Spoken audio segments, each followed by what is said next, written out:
اب کس کو کیا پتا تھا کہ آپ نے اپنا نیب کا ہیڈ بھی رکھ لیا، آپ نے چارٹر آف ڈیموکریسی سے سمجھوتا بھی کر لیا، مکمکا بھی کر لیا دونوں سب سے.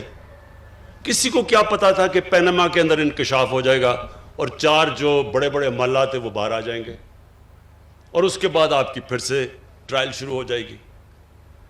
دیکھیں یہ چوری چھپتی نہیں ہے، اور یہ چوری کو چھپانے کے لیے، ایک جھوٹ کو چھپانے کے لیے 100 جھوٹ بولنے پڑتے ہیں. اور وہ جو انسان پیسہ بناتا ہے اپنی اولادوں کے لیے، تو اولادوں کو بھی جھوٹ بولنا پڑتا ہے. ان میں وہ پیسہ بچانے کے لیے وہ بھی سارا دن جھوٹ بولتے رہتے ہیں. اس پیسے کا کیا فائدہ جو آپ کی بھی تباہی کرتا ہے، آپ کی اولادوں کی بھی تباہی کرتا ہے.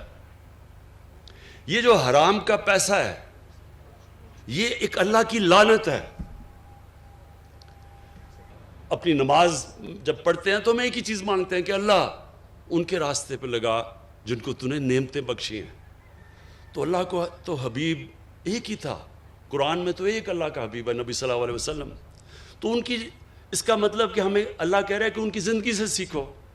تو نماز میں تو ہم یہ کہہ رہے ہیں نا کہ اللہ ان کے راستے پہ لگا. تو ان کا راستہ آسان نہیں تھا، بڑا مشکل راستہ تھا، بڑی اونچ نیچ مشکل وقت گزارا انہوں نے، لیکن سکون تھا ان کو.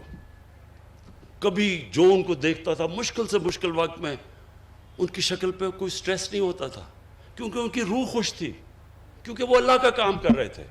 اور وہ ہے آپ کا کام. جب آپ اپنی عوام کی خدمت کریں گے آپ اللہ کا کام کریں گے. آپ اللہ کا کام کریں گے، اللہ آپ کو وہ خوشی دے گا جو کبھی پیسہ وہ خوشی خرید نہیں سکتا. اور آپ انشاءاللہ اس گلگت بلتستان میں وہ چینج لے کے آئیں گے. ہم آپ کے ساتھ کھڑے ہیں، سینٹر آپ کی پوری مدد کرے گا.